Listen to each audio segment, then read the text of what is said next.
আসসালামু আলাইকুম। আমন্ত্রণ বাংলাভিশন সংবাদে আপনাদের সাথে আছি শিখা আজিজ। শুরুতেই পাইওনিয়ার ইন্স্যুরেন্স সংবাদ শিরোনাম।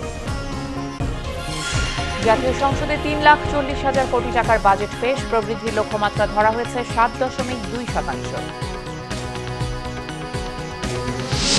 বাজেটে এবারও আয়ের প্রধান উৎস ভ্যাট ও আয়কর, কমছে এলইডি ল্যাম্প ও এলপিজি গ্যাসের দাম, বাড়বে বিড়ি সিগারেটের দাম।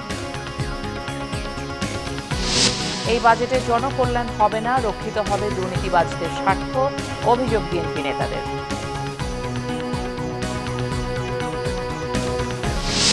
ভাঙতে হবে বিজিএমইএ ভবন, রায় আপিল বিভাগের, রপ্তানি বাণিজ্যে নেতিবাচক প্রভাব ফেলতে পারে আশঙ্কা আইনজীবী রফিকুল হকের।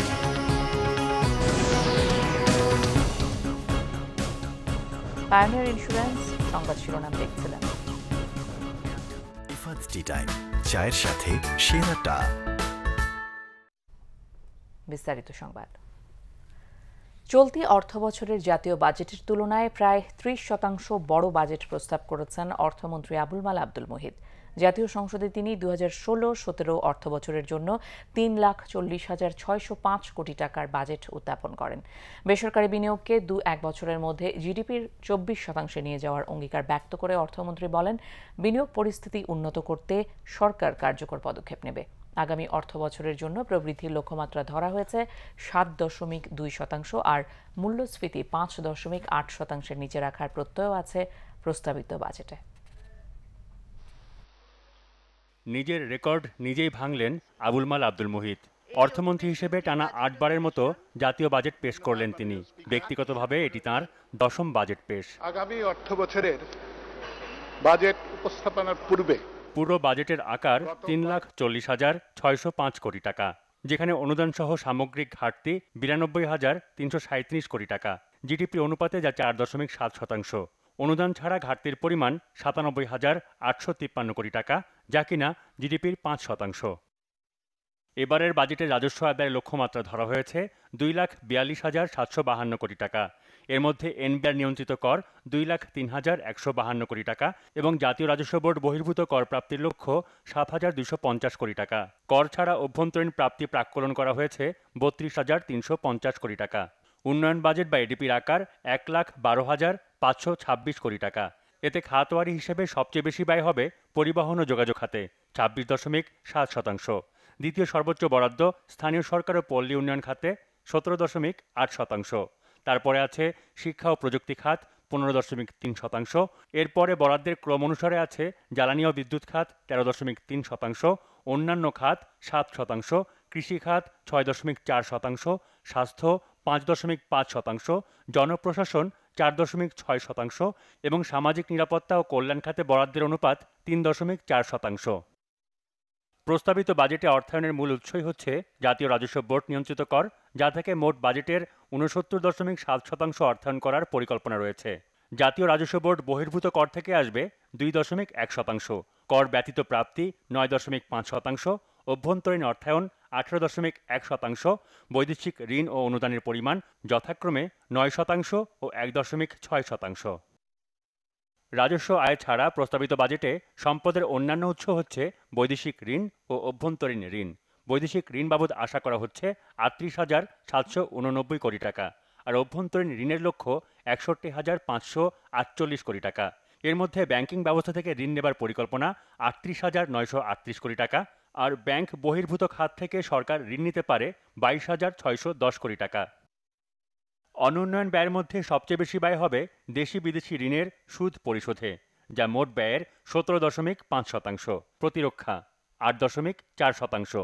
এরপরে ক্রমানুসারে আছে ভর্তুকি ও প্রণোদনা ৭.৮%, জনশৃঙ্খলা ও নিরাপত্তা ৭.৫%, পেনশন ৭.৪%, সামাজিক নিরাপত্তা খাতে ৬.১%, বিবিধ খাতে ৫.৩%, স্বাস্থ্য খাতে ৪.২%, পরিবহন খাতে ২.৬% এবং কৃষিতে ২.৫%। আর্থসামাজিক উন্নয়নের ধারা সাইমুল হক, বাংলা ভিশন, ঢাকা। চলতি অর্থবছর। এর আগে 2016-2017 অর্থ বছরের জন্য 3,40,605 কোটি টাকার জাতীয় বাজেট অনুমোদন করে মন্ত্রিপরিষদ। দশম জাতীয় সংসদের তৃতীয় বাজেট উপলক্ষে সংসদের দ্বিতীয় তলায় অনুষ্ঠিত মন্ত্রিসভার বিশেষ বৈঠকে এই অনুমোদন দেওয়া হয়। দুপুর 12টায় এই বৈঠক শুরু হয়। বৈঠকের সভাপতিত্ব করেন সংসদ নেতা প্রধানমন্ত্রী শেখ হাসিনা। 2016-2017 অর্থ বছরের বাজেট অনুমোদন দিতেই এই বৈঠক। প্রত্যেক বাজেট অধিবেশনেই বাজেট পেশ করার আগে বিশেষ এই মন্ত্রিসভা বৈঠক হয়ে থাকে।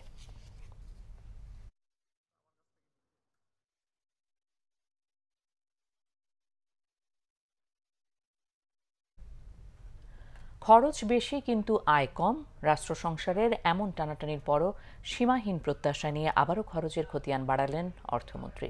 বাড়তি খরচের চাপ সামলাতে পেশ করলেন 35.4% রাজস্ব আয় বৃদ্ধির পরিকল্পনা। সুদের বোঝা বাড়ছে জেনেও ঘাটতি পূরণে সঞ্চয়পত্র ও ব্যাংককেই মূল উৎস ধরলেন অর্থমন্ত্রী। আয় বাড়াতে আবারও চাপ দিলেন পুরনো করদাতা ও সাধারণ ভোক্তার ওপরই। ব্যক্তি শ্রেণীর করমুক্ত আয়সীমা আগের 2.5 লাখ টাকাই বহাল রেখেছেন অর্থমন্ত্রী। মুখে না বললেও বহাল থাকলেও কালো টাকা সাদা করার সুযোগ। মহলের বিভিন্ন দাবি দেওয়ার পুরনো আশ্বাস বাস্তবায়ন, একই সঙ্গে নতুন প্রতিশ্রুতি সামনে রেখে আবারও পুরনো পথেই হাঁটলেন অর্থমন্ত্রী। বড় স্বপ্ন বাস্তবায়নের অগ্নিপরীক্ষায় উত্তীর্ণ হতে সংসদে পেশ করলেন 2,42,752 কোটি টাকার রাজস্ব আয়ের পরিকল্পনা, যার প্রায় 60% আসবে ভ্যাট ও আয়কর সহ এনবিআর নিয়ন্ত্রিত কর থেকে। বাকি খরচের 18% আসবে অভ্যন্তরীণ উৎস ও 9.5 আসবে কর ব্যতীত অন্য উৎস থেকে। জাতীয় রাজস্ব বোর্ডকে আদায় করতে হবে 2,03,152 কোটি। এটা আসলেই উচ্চাভিলাষী, 35.44% বেশি। লক্ষ্যমাত্রা উচ্চাভিলাষী হলেও তা অর্জন করার মতো জনবল ও সক্ষমতা জাতীয় রাজস্ব বোর্ডের ইতিমধ্যে হয়ে গেছে। নতুন পরিকল্পনা বাস্তবায়নে সরকার এবার ভ্যাটের মাধ্যমে আয় করতে চায় মোট রাজস্বের 35.8%। ভ্যাট থেকে 72,764 কোটি টাকা আয় করতে চান অর্থমন্ত্রী, আর আয়কর থেকে আসবে 71,940 কোটি টাকা। বাকি অর্থের যোগান আসবে আমদানি রপ্তানি শুল্ক ও অন্যান্য কর থেকে। আয় বাড়াতে এবার ভ্যাটকে মূল উৎস ধরা হলেও অর্থের সংস্থান কিভাবে হবে তার ব্যাখ্যা দেননি অর্থমন্ত্রী।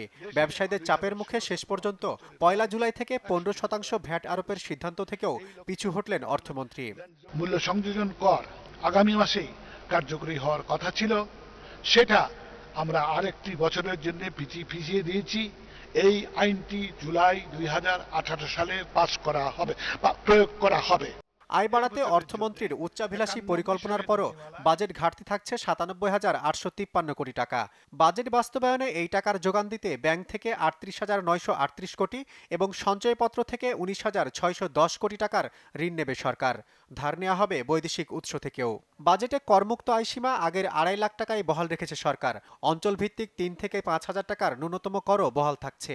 আয় বাড়াতে সিগারেট প্রস্তুতকারী কোম্পানির মতো বিড়ি, জর্দা ও গুলসহ তামাক পণ্য প্রস্তুত কোম্পানির কর 10% বাড়িয়ে 45% করা হয়েছে। তবে জিডিপি প্রবৃদ্ধি ও কর্মসংস্থান উৎসাহিত করতে তৈরি পোশাকের কর্পোরেট হার 35% থেকে কমিয়ে 20% করার প্রস্তাব দেওয়া হয়েছে। আয় বাড়াতে পাউরুটি, হাতে তৈরি কেক, বিস্কুট, প্লাস্টিকের তৈরি হাওয়াই চপ্পল, হার্ডবোর্ড ও ট্রাভেল এজেন্সির ভ্যাট অব্যাহতির প্রস্তাব প্রত্যাহার করা হয়েছে। সিগারেটের সর্বনিম্ন মূল্যস্তর 5 টাকা থেকে বাড়িয়ে 23 টাকা করার পাশাপাশি সব স্তরের সম্পূরক শুল্ক 2% বাড়ানো হয়েছে। একই সাথে 2.25 কোটি টাকার বেশি আয়ের মালিকদের 30% কর ও ন্যূনতম সারচার্জ 3,000 টাকা বহাল রাখা হয়েছে।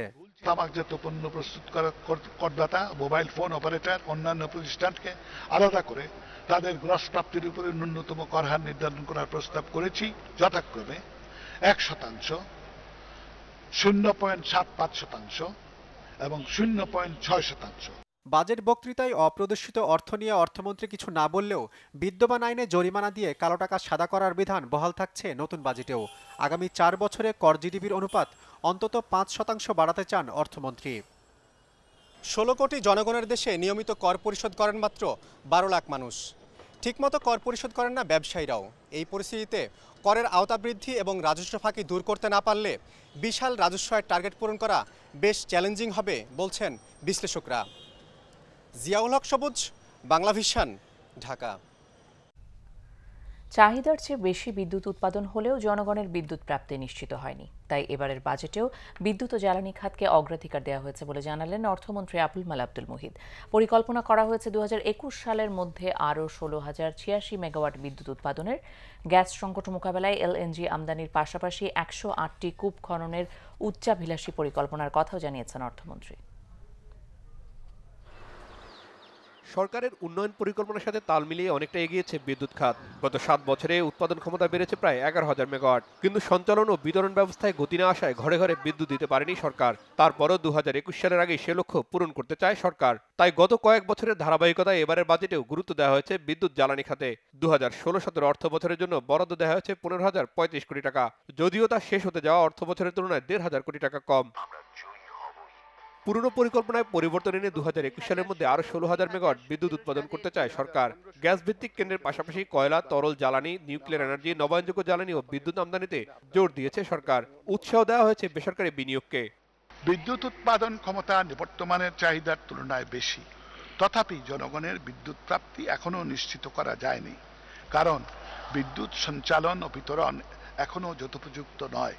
বিদ্যুৎ উৎপাদনের যে ক্ষমতা আছে ভোক্তা পর্যায়ে তার মাত্র 70% সরবরাহ করা যায়। এ অবস্থার উন্নতির জন্য বিদ্যুৎ সঞ্চালন বিতরণ ব্যবস্থা যেমন উন্নত করতে হবে, বিদ্যুৎ চুরি ও সিস্টেম লসও তেমনি হ্রাস করতে হবে। জ্বালানি খাতে কোনো সুসংবাদ দিতে পারেননি অর্থমন্ত্রী।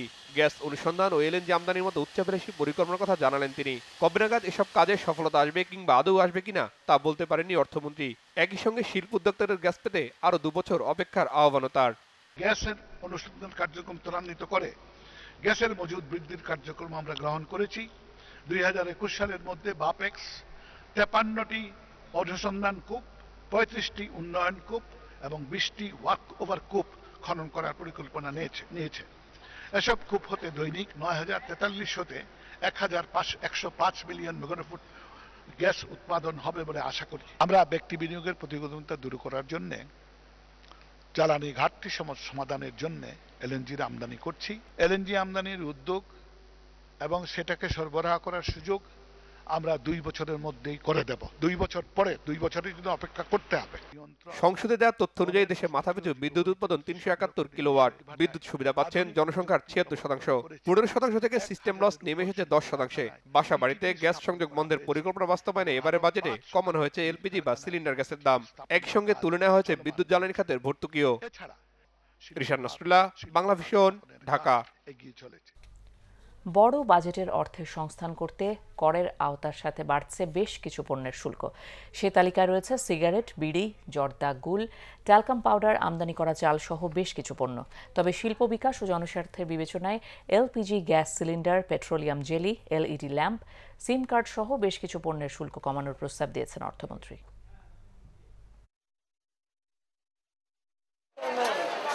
কৃষক ভাইদের জন্য কিছুটা সুখবরই বটে, কারণ এবার বাজেটে চাল আমদানিতে 5% শুল্ক বাড়ানোর প্রস্তাব রয়েছে।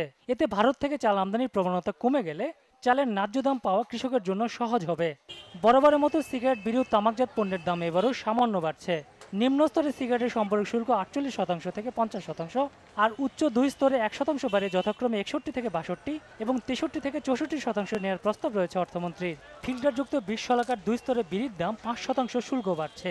সেক্ষেত্রে 25% থেকে 30% এবং 30 থেকে 35% শুল্ক আরোপ হচ্ছে।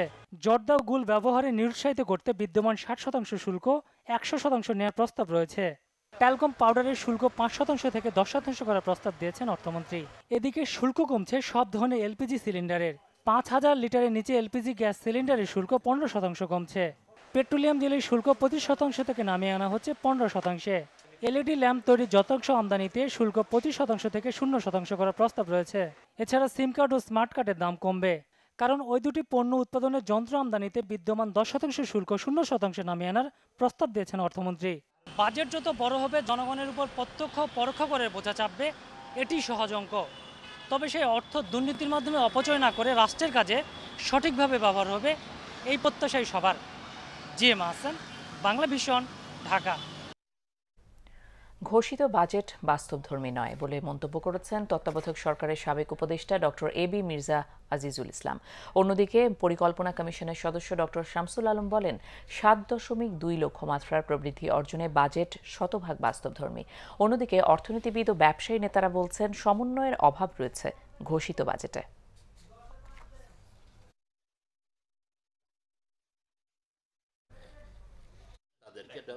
সার্বিক মন্তব্য হচ্ছে যে বাজেটের আমি যে সামষ্টিক সূচক যেগুলো দেখতে পাচ্ছি সেগুলোর বেশিরভাগই বাস্তবতা বিবর্জিত মনে হয় আমার কাছে। চলতি অর্থ বছরের বাজেট ছিল 2,95,100 কোটি টাকা, সংশোধন করে আনা হয়েছে 2,63,000 কোটি টাকা, এবং আমার ধারণা এটা শেষ পর্যন্ত এটা বাস্তবায়ন হবে 2,52,53,000 কোটি টাকা। কাজে ওই একই ইতিহাসের পুনরাবৃত্তি হবে, এবং এই ইতিহাস গত কয়েক বছর ধরে পুনরাবৃত্তি হচ্ছে। এবং আরেকটি লক্ষণীয় বিষয় হচ্ছে যে বাজেটের যে সমস্ত টার্গেট তার সাথে বাস্তব চিত্রের যে তফাৎ, সেই তফাতের মাত্রাটা ক্রমে বেড়ে যাচ্ছে। এই বাজেট বাস্তবায়নটা আমাদের মনোযোগের সঙ্গে আরও দক্ষতার সঙ্গে বাস্তবায়ন আরও মনোযোগী হতে হবে, এটি আমাদের আরও বেশি প্রয়োজন। তো বাজেটটি বাস্তবসম্মত হয়েছে, আমাদের প্রচুর শিক্ষিত জনগণ বেরিয়ে আসছে, তাদের কর্মসংস্থান করতে হবে। কাজেই কিছুটা উচ্চাকাঙ্ক্ষী বাজেট, কিছুটা সাহসী বাজেট হতেই হবে, এবং তা হয়েছে আমি মনে করি। মেগা প্রজেক্টের জন্য আলাদা যে অ্যাকাউন্টিং সিস্টেমটা করবার কথা ছিল সেই জিনিসটা আমার চোখে পড়েনি, তবে উনি এখনও যেহেতু বলে চলেছেন সুতরাং আমি জানি না, কিন্তু ডকুমেন্টটাকে খুব দ্রুত দেখে আমার মনে হয়েছে যেন ওই বিষয়টা উনি এড়িয়ে গেছেন ওনার বক্তব্য থেকে। ব্যক্তি খাতে বিনিয়োগের যেই স্থবিরতা, এই স্থবিরতা কাটিয়ে উঠবার সুনির্দিষ্ট কোনো দিক নির্দেশনা এই বাজেটে নেই। মাননীয় অর্থমন্ত্রী যেটাকে বেস করেছেন সাম্প্রতিককালে কিছু বিনিয়োগ বৃদ্ধি পেয়েছে, সুতরাং আগামী বছরটা ভালোই যাবে, এইটা ঠিক খুব যুক্তিসঙ্গত বিষয় বলে আমার কাছে মনে হচ্ছে না। শুধুমাত্র গ্রোথ হলেই হয় না, তো সেখানে উৎপাদনশীলতা এবং কর্মসংস্থান, সেই প্রশ্ন কিন্তু খুব অঙ্গাঙ্গিভাবে যুক্ত। তো সেই প্রশ্নগুলোর উত্তর কিন্তু আমরা এই বাজেট থেকে পাইনি। প্রস্তাবিত বাজেটে জনকল্যাণ হবে না, এর মাধ্যমে সুরক্ষিত হবে দুর্নীতিবাজদের স্বার্থ, এমন অভিযোগ করেছেন বিএনপি নেতারা। তাদের অভিযোগ, যে সংসদে জনগণের প্রতিনিধিত্ব নেই তাদের দেয়া বাজেট মানে না জনগণ। জাতীয়তাবাদী শ্রমিক দলের আলোচনা, শহীদ রাষ্ট্রপতি জিয়াউর রহমানের শাহাদত বার্ষিকীর জন্যই যার আয়োজন। রাজধানীর ডিপ্লোমা ইঞ্জিনিয়ার্স ইনস্টিটিউশনে অনুষ্ঠিত সভায় প্রস্তাবিত জাতীয় বাজেট নিয়ে কথা বলেন বিএনপি নেতারা। এই বাজেট হচ্ছে মিথ্যা বাজেট, চোরদের বাজেট। এখানে মানুষের কোনো অধিকার থাকবে না, এখানে মানুষের কল্যাণে কিছু হবে না। যে দেশে চৌর্যবৃত্তি এবং যারা চুরি করেন, দুর্নীতিবাজ, তারা দেশপ্রেমিক হন, তাদের বাজেট যে দুর্নীতির বাজেট হবে, দুর্নীতি প্রোটেকশনের বাজেট হবে, এটি বলার আমার মনে হয় অপেক্ষা রাখে না। দলীয় চেয়ারপারসন বেগম খালেদা জিয়াকে বারবার আদালতে নিয়ে হয়রানি করা হচ্ছে বলে অভিযোগ করেন বিএনপি নেতারা। লুটপাটের কারণে সরকার ক্ষমতা ছাড়তে ভয় পায় বলেও মন্তব্য করেন তারা। জনগণের প্রতিনিধিরা জনগণের জন্য বাজেট দিবে, এটা হলো প্রত্যাশিত, কিন্তু আমরা তো তাদের জনগণের প্রতিনিধি বলেই মানি না। আর বাজেটে কি লিখবে তারা? এই যে ব্যাংক লুট, শেয়ার মার্কেট লুট, এটার এই হিসাব কই বাজেটের মধ্যে? এটাও তো থাকা দরকার। মাসিক ব্যয় বা দৈনন্দিন খরচ আরো বেড়ে গেল, তা আমার দৈনন্দিন ব্যয় বাড়ায় দেওয়ার বাজেট, এটা সমর্থন করার কোনো কারণ আছে? কোনো কারণ নাই। ইউনিয়ন পরিষদ নির্বাচনের উদাহরণ টেনে বিএনপি নেতারা বলেন, নির্বাচন নিয়ে তামাশা করছে সরকার। Sikandar Rehman, Bangla vision, Dhaka. Zia charitable trust দুর্নীতি মামলায় আত্মপক্ষ সমর্থনের জন্য আদালতে হাজিরা দিলেন BNP chairperson Begum Khaleda Zia. 23 June মামলার পরবর্তী শুনানির দিন ধার্য করেছে আদালত। বুধবার গুলশানের বাসা থেকে বেরিয়ে সকাল 10:50 বকশীবাজার আলিয়া মাদ্রাসা মাঠে স্থাপিত বিশেষ আদালতে পৌঁছান বেগম জিয়া। আদালতে তাঁর আইনজীবীরা আজকের মামলার মুলতুবি চেয়ে দুটি আবেদন করেন। শুনানি শেষে অস্থায়ী বিশেষ জজ আদালতের বিচারক আবু আহমেদ জমাদার বেগম জিয়ার আবেদন মঞ্জুর করেন। রায়ে বলেন, অ্যাপেলেট ডিভিশনে লিভ টু আপিল নিষ্পত্তি না হওয়া পর্যন্ত জিয়া চ্যারিটেবল ট্রাস্ট মামলার কার্যক্রম 23 জুন পর্যন্ত মুলতুবি রাখা হবে। এই মামলায় এ পর্যন্ত 32 জন সাক্ষ্য দিয়েছেন। জিয়া চ্যারিটেবল ট্রাস্টের নামে অবৈধভাবে 3,15,43,000 টাকা লেনদেনের অভিযোগ এনে খালেদা জিয়া সহ 4 জনের বিরুদ্ধে 2010 সালের 8 আগস্ট তেজগাঁও থানায় মামলা করে দুর্নীতি দমন কমিশন।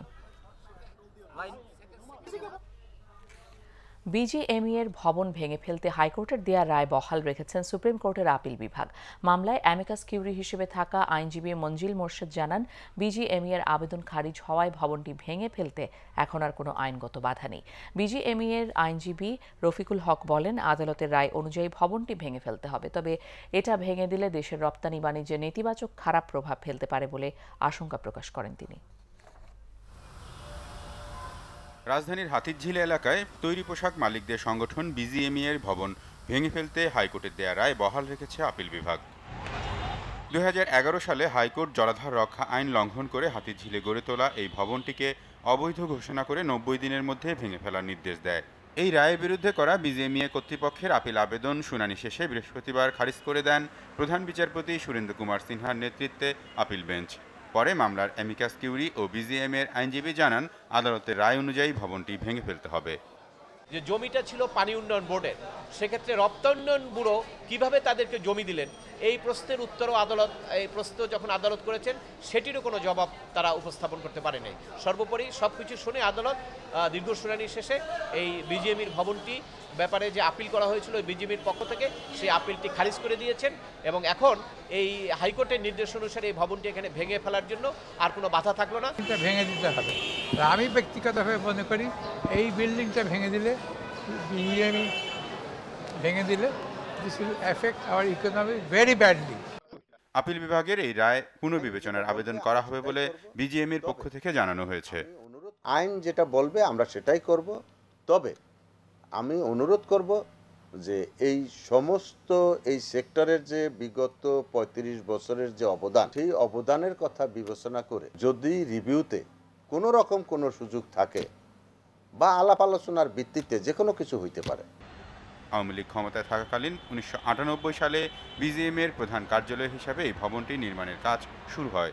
একজন আইনজীবী রাজুকের অনুমোদন ছাড়া ভবন নির্মাণ নিয়ে সংবাদপত্রের একটি প্রতিবেদন আদালতের নজরে আনলে হাইকোর্ট স্বপ্রণোদিত হয়ে রুল জারি করে।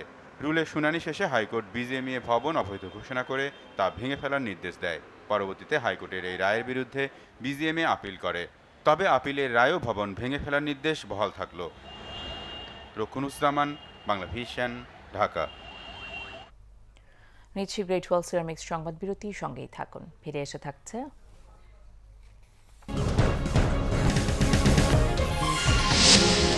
আইন কঠোর না হলে সীমান্তে মাদক চোরাচালান বন্ধ সম্ভব নয়, জানালেন বিজিবির মহাপরিচালক।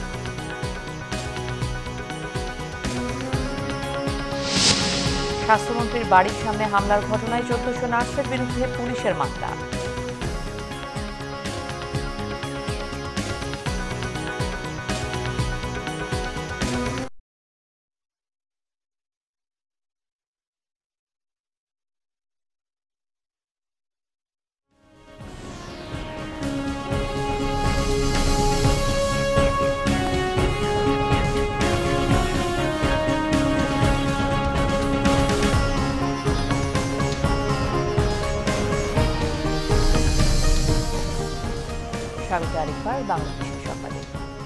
আইন কঠোর না হলে সীমান্তে মাদক ও চোরাচালান বন্ধ সম্ভব নয় বলে জানিয়েছেন বর্ডার গার্ড বাংলাদেশ বিজিবির মহাপরিচালক মেজর জেনারেল আজিজ আহমেদ। গত 1 বছরের সাফল্য নিয়ে বৃহস্পতিবার সকালে বিজিবি সদর দপ্তরে আয়োজিত সংবাদ সম্মেলনে এই কথা বলেন তিনি। বিজিবি মহাপরিচালক জানান, মাদক ও চোরাচালান অভিযানে গ্রেফতারকৃত চোরা কারবারিরা আদালত থেকে জামিনে বেরিয়ে আগের পেশায় ফিরে যায়। তাদের বিচার নিশ্চিত করা না গেলে মাদক নিয়ন্ত্রণ করা সম্ভব নয়। সীমান্ত হত্যা নিয়ে মহাপরিচালক বলেন, গরু পাচার বন্ধ না হলে সীমান্ত হত্যা শূন্যের কোঠায় নামিয়ে আনা সম্ভব নয়। তবে এখন থেকে সীমান্ত হত্যা সহ বড় কোনো ঘটনায় বিজিবি বিএসএফ এর যৌথ তদন্ত হবে, এটিকে বড় অগ্রগতি বলে দাবি করেন তিনি। বিজিবিকে আরও শক্তিশালী করতে নারী ইউনিট, ফ্লাইং ইউনিট সহ নতুন নতুন ইউনিট যুক্ত হবে বলেও জানান বিজিবি মহাপরিচালক। স্বাস্থ্যমন্ত্রীর বাড়ির সামনে পুলিশের ওপর হামলার ঘটনায় অজ্ঞাতনামা 1400 নার্সের বিরুদ্ধে ধানমন্ডি থানায় মামলা দায়ের করেছে পুলিশ। বিষয়টি নিশ্চিত করেছেন ধানমন্ডি থানার ভারপ্রাপ্ত কর্মকর্তা। বুধবার সন্ধ্যায় মন্ত্রীর বাড়ির সামনে থেকে তাদের তুলে দিতে লাঠিচার্জ করে পুলিশ। আওয়ামী লীগের বিভিন্ন অঙ্গ সংগঠনের কর্মীরা নার্সদের উপর হামলা চালায় বলে অভিযোগ করেন আহতরা। আহতদের বেশিরভাগকে ঢাকা মেডিকেলে নেওয়া হলে সেখানে আরেক দফা পুলিশের ধাওয়া পাল্টা ধাওয়া হয়। পিএসসির মাধ্যমে নিয়োগ না দিয়ে আগের মতো জ্যেষ্ঠতার ভিত্তিতে নিয়োগের দাবিতে গত কয়েকদিন ধরে স্বাস্থ্যমন্ত্রীর বাড়ির সামনে অবস্থান নিয়েছিল বেসিক গ্র্যাজুয়েট নার্সেস সোসাইটি ও ডিপ্লোমা বেকার নার্সেস অ্যাসোসিয়েশন।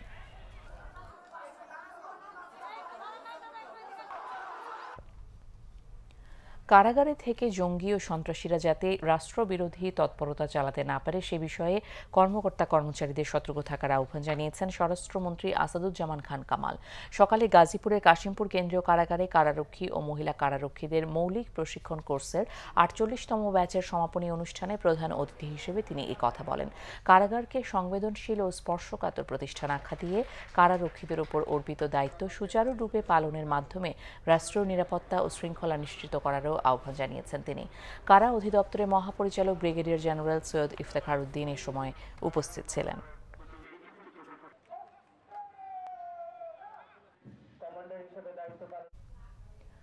আবারও নিচ্ছি গ্রেট ওয়াল সিরামিক্স সংবাদ বিরতি, সঙ্গেই থাকুন। ফিরে এসে থাকছে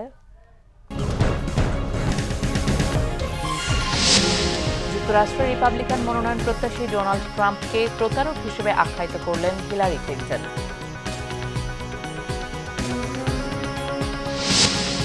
এশিয়ান কাপ ফুটবলে আজ শুরু বাংলাদেশের বাছাই পর্বে ওঠার মিশন। দুশানবেতে রাত 9টায় প্রতিপক্ষ তাজিকিস্তান।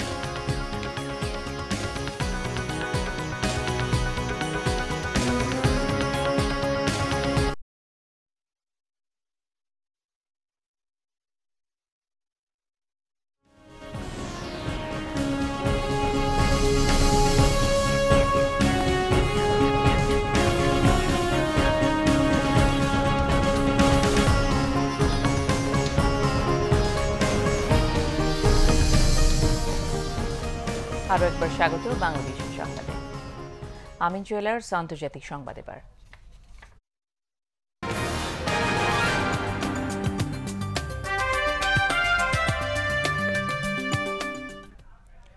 যুক্তরাষ্ট্রের আসন্ন প্রেসিডেন্ট নির্বাচনে রিপাবলিকান দলের মনোনয়ন প্রত্যাশী ডোনাল্ড ট্রাম্পকে প্রতারক বলেছেন ডেমোক্র্যাট মনোনয়ন প্রার্থী হিলারি ক্লিন্টন। সাম্প্রতিক সময়ে প্রকাশিত কিছু তথ্যের উপর ভিত্তি করেই ট্রাম্প সম্পর্কে এই ধরনের মন্তব্য করেছেন বলেও উল্লেখ করেছেন তিনি। বুধবার নিউ জার্সিতে এক প্রচারণা সভায় হিলারি বলেন, ট্রাম্প তার পরিচালিত বিশ্ববিদ্যালয়ের শিক্ষার্থীদের যেভাবে প্রতারিত করছেন ঠিক সেভাবেই তিনি মার্কিন নাগরিকদেরও প্রতারিত করতে চাইছেন। তিনি মার্কিন নাগরিকদের বিভক্ত করতে চাইছেন বলেও মন্তব্য করেছেন হিলারি। এর আগে গত মঙ্গলবার ট্রাম্পের নামে প্রতিষ্ঠিত ওই বিশ্ববিদ্যালয়ের ব্যবসায় কিছু নথি প্রকাশের নির্দেশ দেয় আদালত। এর পরপরই ট্রাম্পের আপত্তি সত্ত্বেও বিশ্ববিদ্যালয়ের 400 পৃষ্ঠার একটি নথি প্রকাশ করা হয়। আর এসব নথিতে ট্রাম্প বিশ্ববিদ্যালয়ে কিভাবে শিক্ষার্থীদের উচ্চ মূল্যের রিয়েল এস্টেট বিষয়ে কোর্স করতে বাধ্য করাতো তার উল্লেখ রয়েছে বলে জানিয়েছেন হিলারি। এরই মধ্যে বন্ধ হয়ে যাওয়া ওই বিশ্ববিদ্যালয়ের সার্টিফিকেট দেওয়ার অধিকারও ছিল না বলে উল্লেখ করেছেন তিনি। এদিকে নথি প্রকাশ করায় আদালতের ওপর ক্ষেপেছেন ট্রাম্প। ক্লেমন খেলার সংবাদ এবার।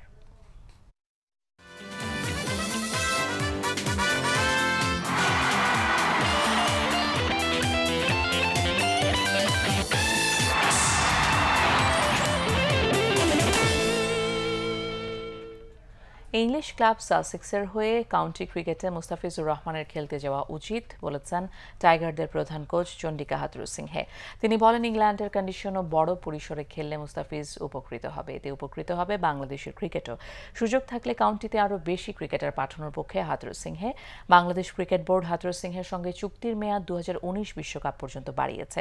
এতে সন্তুষ্ট কোচ বলেছেন, গত বছরের সাফল্যে আগামী দিনগুলোতে টাইগাররা আরও ভালো করবে এমনই আত্মবিশ্বাসী তিনি। 2 মাস ছুটি কাটিয়ে বুধবার রাতে অস্ট্রেলিয়া থেকে ঢাকায় ফিরেছেন তিনি। ইংল্যান্ডের কন্ডিশনে খেললে মুস্তাফিজ উপকৃত হবে। কাউন্টিতে যদি বাংলাদেশের 4 জন পেসারকেও নিত তাহলে 4 জনকেই পাঠিয়ে দেওয়ার পক্ষে আমি সায় দেব। দেশের বাইরের কন্ডিশনে খেলাটাই চ্যালেঞ্জ। আমরা দেশের বাইরে গত বছর খুব কম খেলতে গিয়েছি। আমরা চ্যাম্পিয়ন্স ট্রফিতে কঠিন গ্রুপে পড়েছি, সেখানে সফল হওয়াটা কঠিন। বোলারদের অবশ্যই ভালো করতে হবে। পাশাপাশি সাকিব, তামিম, মাহমুদুল্লাহ, মুশফিকদের দায়িত্বশীল ব্যাটিং করতে হবে। And keep him in the pack to play for Bangladesh. Asian cup football তাজিকিস্তানের বিপক্ষে আজ অ্যাওয়ে ম্যাচ দিয়ে এশিয়ান কাপ ফুটবলের বাছাই পর্বে ওঠার মিশন শুরু করবে বাংলাদেশ। তাজিকিস্তানের রাজধানী দুশানবেতে রাত 9টায় শুরু হবে ম্যাচটি। এরপর 7 জুন ঢাকায় ফিরতি লেগের ম্যাচ খেলবে মামুনুলরা। বিশ্বকাপের বাছাইয়ে এই দুশানবেতে তাজিকিস্তানের কাছে 5-0 পরাজয়ের দুঃসহ স্মৃতি এখনও টাটকা মামুনুলদের।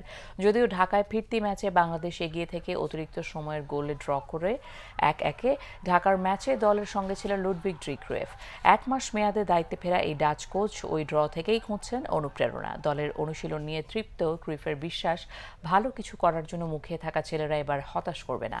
তবে বাবার অসুস্থতায় ফরওয়ার্ড জাহিদ হোসেন আর চোট পেয়ে ডিফেন্ডার আতিকুর রহমান মিশু ও কেষ্ট কুমার বোসাকের সাথে নির্ভরযোগ্য গোলরক্ষক মাজহারুল ইসলাম হিমেলের অনুপস্থিতিতে কতটা পেরে উঠবে দল তা নিয়ে সংশয় থেকেই যায়। পরিসংখ্যানটাও পক্ষে নেই মামুনুলদের। 2 দলের 8 ম্যাচে তাজিকিস্তানের 5 জয়ের বিপক্ষে 1টি জয় বাংলাদেশের, সেটাও এসেছিল 2010 সালে কলম্বোয় প্রীতি ম্যাচে। ড্র হয় বাকি 2 ম্যাচ। এই ছিল এখনকার মতো। পরের সংবাদ রাত 10:30টায়, 9টায় রয়েছে নিউজ টপ 10। আমন্ত্রণ রইল। এছাড়া দেশ বিদেশের সর্বশেষ সংবাদ সবার আগে জানতে গ্রামীণ ফোন বাংলা লিংক এয়ারটেল থেকে ডায়াল করুন 1616 নাম্বারে। ধন্যবাদ।